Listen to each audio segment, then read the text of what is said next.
What's up, everyone? Daily Prowlers, the Daily Effect Boxing. I just wanted to do this video and talk about sparring. Hopefully the information I give you, you can take that and put it into practice. There's a number of reasons why we do sparring. You've got the technical side of it. You've got the fitness side of it to get you fight fit. Conditioning, not only your body, conditioning your mind, sharpening your tools, practicing what your coach has been teaching you. And there's a number of elements of why we do sparring. If you talk about, if I want to talk about the sparring that I do with my fighters, we've got technical sparring. Technical sparring I normally keep in-house amongst ourselves. It's very detailed, very specific. We could be doing, one round where we're just working on a jab. We could be doing another round where we're working just on the inside game. Another round where we're working on dictating, using our footwork. So there's a number of specific things and drills that we do for technical sparring. Then you've got the sparring where the outsiders come to your gym, or you go to their gym, and they're the spars, what I like to call, wartime. A sense of pride, obviously. You don't want someone to come into your house and beat you up. And when you go to their house, you want to leave your mark as well. But at the same time, even though those spars are hard, tough, you still want to do it intelligently. You still want to do it in a way where you're putting into practice what your coach is teaching you, but it's just more at a high, it's more high intensity. There's more grit to it. There's pride to it. A sense of going to war, if you like. And actually those spars prepare you mentally, because that's where you find out if you really got the balls to dig deep in certain moments of those spars. And then you got the other spar, and this is the one that's really important, that I really want to talk about. And it's the spar that, what I like to call blind spars, because 9 times out of 10, all your sparring partners, you got a lot of information on them, especially if they're known sparring partners and you know who they are. But then you get a lot of messages from people that want to, come down and try their luck, or whether it's to get experience or whatever. Yeah, I call those blind spars, because it's very hard to get information on them of what level they're at. Obviously, I expect them to be at a certain level. I'll always tell them, listen, I hope you know what you're dealing with here. It's professional boxing. It's very elite. So if you're an amateur, you have to be a good amateur and someone that's going to bring their A game. Otherwise, it doesn't benefit my fighters. But at the end of the day, boxing is about being a professional. Whether you're a coach or whether you're a fighter, you've got to have that professional mentality of knowing what kind of spar you're getting yourself into. And as I said, with the blind spars, sometimes you don't know what you're getting yourself into. So the only time you find out is when that bell rings. And 9 times out of 10, what I like to do with my fighters after round 1, if I see that they're not at the level that my fighters are at, that they can't hurt them, that they can't do anything to them, and then I will use that spar in a different way. I also expect my fighters, after the first round or 2 rounds, to come back to the corner and go, you know what, coach? They ain't at my level. When this happens, when this happens, I always tell my fighters, right, there's no point beating up this sparring partner, because we're not going to get anything out of it. We're not going to benefit from it.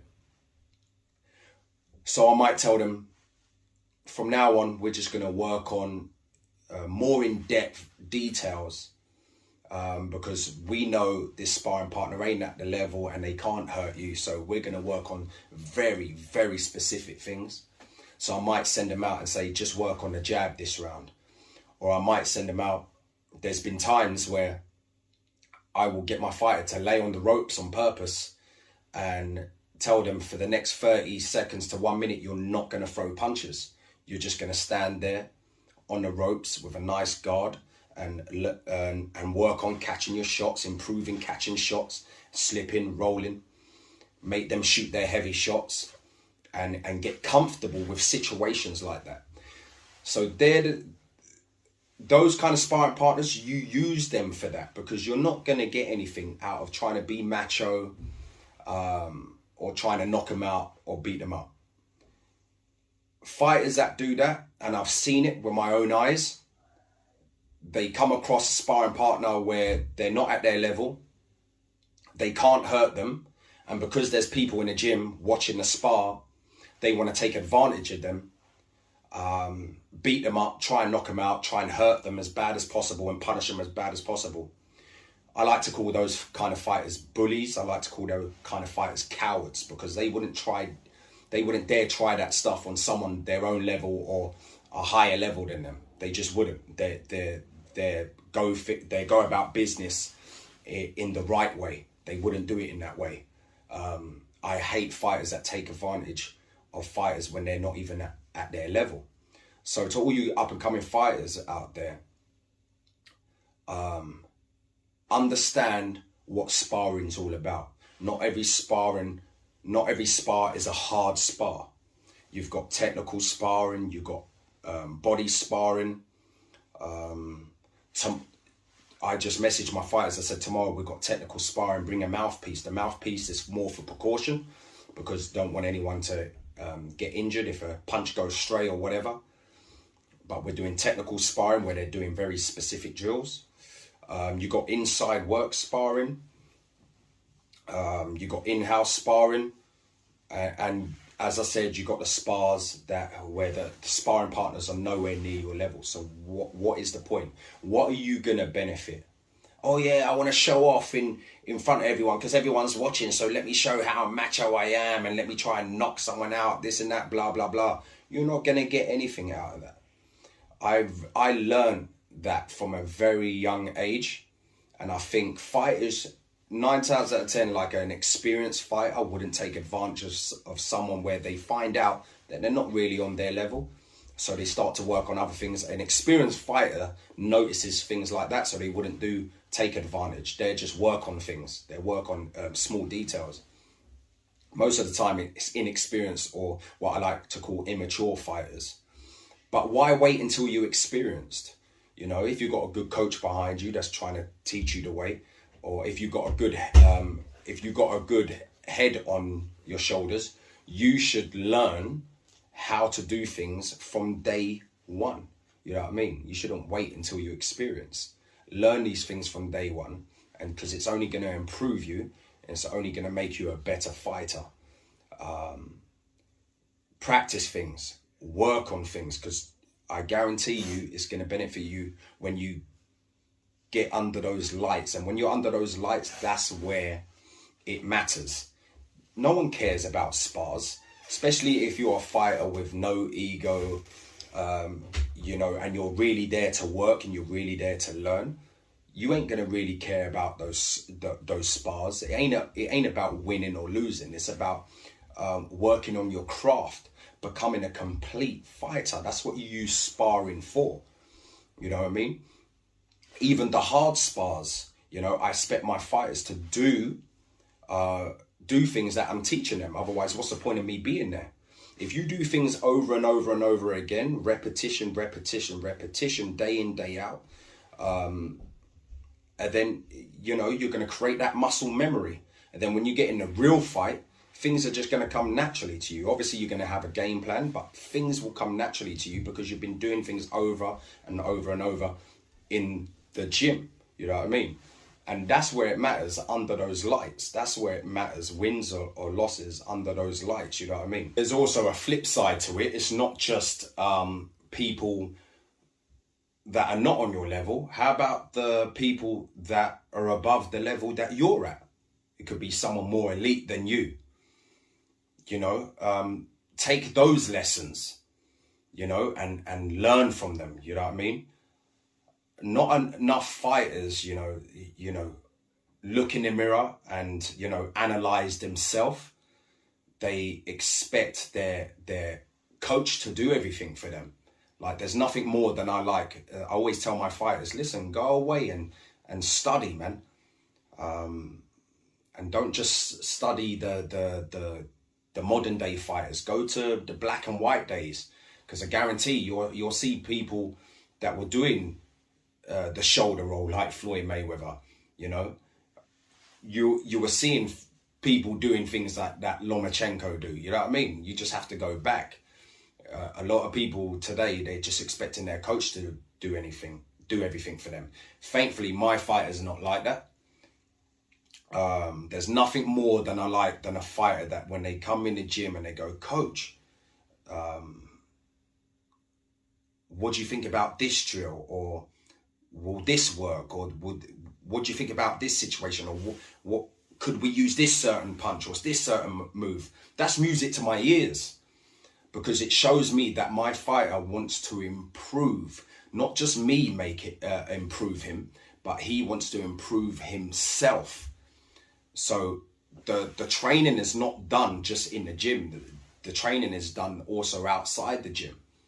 Film study and, studying opponents or studying certain situation in fights, you know what I mean? So I encourage that. I love when fighters come to me and say, what about this? What about that? And then what we do is, if I agree, we work it out, and we do it, we analyze it, and we go over it, and we do it. If I don't agree, I'll tell them why I don't agree, because obviously every fight is different. Not every fight is the same. They're not robots. Everyone has their own different personalities, different styles, different abilities. So, I encourage fighters. I love fighters when they do that.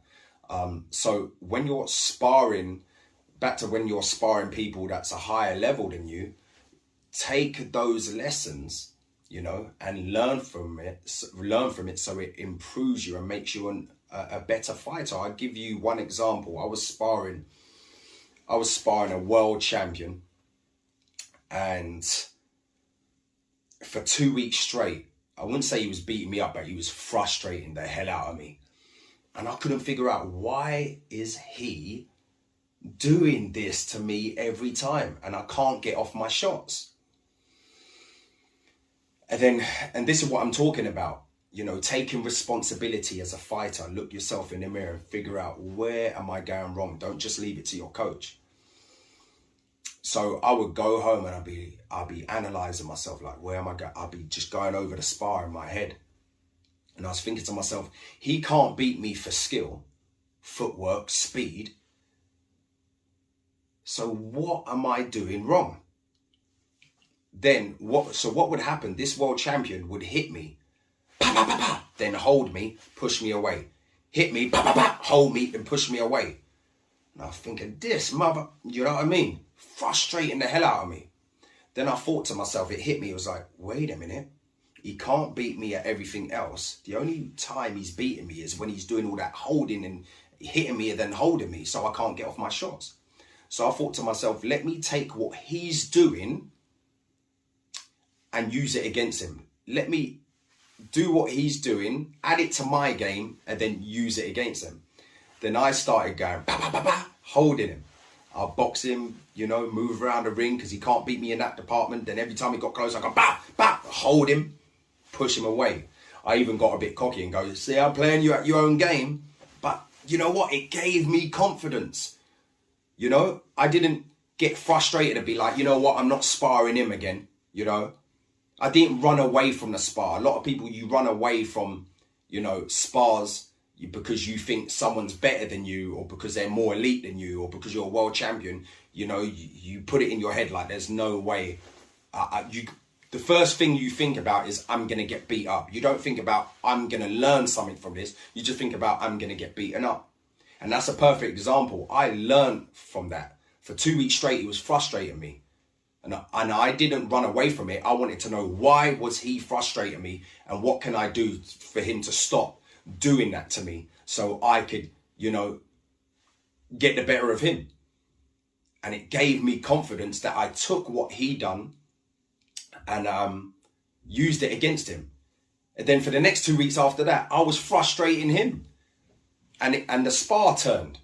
You know what I mean? And just that little piece there, obviously later on down the line, I learned a whole lot more of inside work, and, the art of holding and the art of inside work. But just that little piece there, it helped me with the process, because it started me on my way to being a more complete fighter. So that's what I'm saying, guys. Take responsibility. This is the sweet science. You know what I mean? Work on your game. Work on your craft. Study. This ain't street fighting. Again, as well, back to the sparring. When you go and spar, don't just spar to spar. It's a game of chess. Look at their whole body, what they're doing. You know what I mean? Don't just head hunt. I just want to hit head. You got a whole body to work with. Study them. Watch how their chest move. Watch how their shoulder twitches, where their head is, where their feet are. Oh, if I throw to the body, does their arm come down? If I feint, does their head move to a certain way? You know what I mean? Jab them to the body. If their hand drops, and take that information and store it. And don't just headhunt straight away. Oh, I hit him to the body, his hand comes down, so let me punish him. No, that's not boxing. Get him used to that mistake. Hit him to the body. You notice his arm comes down. Store that information. Now I'm going to jab into the body again. I'm going to keep jabbing to that body. Make him get used to his own mistake. So guess what? Later on, maybe in a round or two, I go down to the body again. Boom! Come back up with a right hand or whatever shot it may be. And I punish him for continuously making that mistake. That's boxing. That's the sweet science. It's not street fighting. So take these lessons. Don't wait until you experience to learn all this. Start learning it from now. Don't leave it to your coach to do everything. Take responsibility yourself. You understand? And back to the sparring of the main point I was making about sparring people that are lower level than you. Don't be a macho, man. Don't, just because everyone's watching in the gym and you want to be all tough and try and knock someone out that is nowhere near your level. Use that to your advantage to work on the smaller details of your craft. You know what I mean? There's technical sparring. There's hard sparring, gritty sparring, where you can go to war a bit. Still do it with intelligence and what you're being taught. But, it's more of a pride thing, war. You know what I mean? That's the stuff that gets you ready for a fight. Because people say that, having tough spars is not good. It is good. It's just when you have those tough spars. You don't want to do it all the time, but it's when you have those tough spars. Because nothing can prepare you for a fight more than those tough spars. Because those tough spars, you're going to get people that give you low blows. You're going to get people that put their forearm in your face. If you haven't been in that situation in the gym, you're definitely not going to know how to handle it in a real fight. So you need those kind of spars. But just understand sparring in general. There's technical sparring, there's hard sparring, there's body sparring, or there's that kind of spar where the person is not at your level, so you don't need to show that you're a macho man. You know what I mean? That's called being a professional. Even if you're an amateur, you still want to have a professional mindset, a professional attitude towards everything in training and understand boxing properly. So I hope you take this advice and,